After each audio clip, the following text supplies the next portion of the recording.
உரைநடை அறிவா பண்பா கவிதை பட்டிமன்றம் கேள்வி மற்றும் பதில்கள்.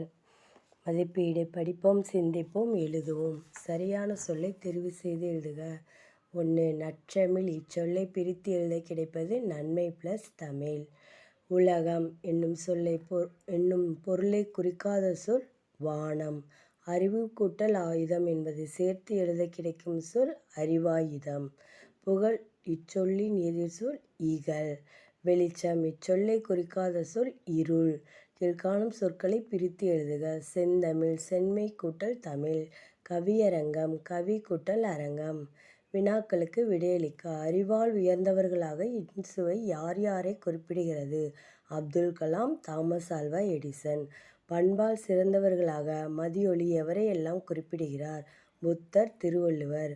உயிர்காக்கும் நெல்லிக்கனியை யார் யாருக்கு கொடுத்தார்? உயிர்காக்கும் நெல்லிக்கனியை அதியமான் ஔவையாருக்கு கொடுத்தார். நடுவர் கூறிய தீர்ப்பை உன் சொந்த நடையில் கூறுக. அறிவும் பண்பும் கண்ணின் இருவிழிக்கு சமமாகும். ஐம்பொறிகள் பண்பாகவும் உலகம் முழுவதும் அறிவாகவும் கொண்டு சுற்றி வரும். எனவே இவை இரண்டுமே சிறப்பு என்று நடுவர் தீர்ப்பு கூறுகிறார். ஐம்பொறிகளுள் ஒன்று கொடுக்கப்பட்டுள்ளது. மற்ற நான்கையும் எழுதுக. கண், காது, வாய், மூக்கு, மெய், உடல். தமிழை சிறப்பிக்கும் பெயர்களை பாடப்பகுதியில் இருந்து எடுத்து எழுதுக. சிந்தனை வினா. செந்தமிழ் நறுந்தேன் செகம் போற்றும் செந்தமிழ் முத்தமிழ் நற்றமிழ். சிந்தனை வினா. கல்வி, செல்வம், வீரம் இவற்றுள் எது சிறந்தது என நீ கருதுகிறாய்? ஏன்? கல்வி, செல்வம், வீரம் இவற்றுள் கல்வியே சிறந்தது என நான் கருதுகிறேன். ஏனென்றால் செல்வம் அழிந்துவிடும், வீரம் வயதானால் குறைந்துவிடும், அழியாமல் குறையாமல் இருப்பது கல்வி மட்டுமே. எனவே கல்வியே சிறந்தது என்பேன். நிறையற்ற செல்வம், வீரம் ஆகியவற்றை விட நிலையான கல்வியே சிறந்தது. வெறும் பண்பை வைத்துக்கொண்டு பெரும் பந்தல் போடலாமா? இத்தொடருக்கான பொருளை உன் சொந்த நடையில் வகுப்பறையில் பகிர்ந்து கொள்க.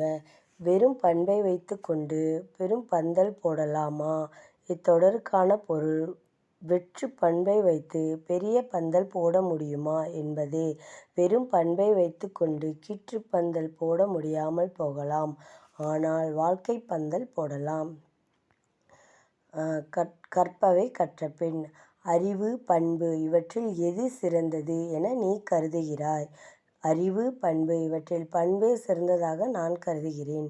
அறிவுதான் முன்னேற்றத்தின் ஆணிவேர். இது பற்றி உன் கருத்து என்ன? அறிவுதான் முன்னேற்றத்தின் ஆணிவேர் என்பது உண்மை. மனிதனின் அறிவுதான் அவனை சிந்திக்க வைத்து இன்று நாகரிக மனிதனாக உருவாக்கியது. ஆதிகால மனிதன் படிப்படியான அறிவு வளர்ச்சியால்தான் இன்று மாற்றம் கொண்டு உலகம் ஆள்கின்றான். நாட்டின் வளர்ச்சியில் பெரும்பங்கு வகிப்பவர்கள் நல்லவர்களா வல்லவர்களா? வகுப்பறையில் சொற்போர் நிகழ்த்துக. விடை. நாட்டின் வளர்ச்சியில் பெரும்பங்கு வகிப்பவர்கள் நல்லவர்களா வல்லவர்களா?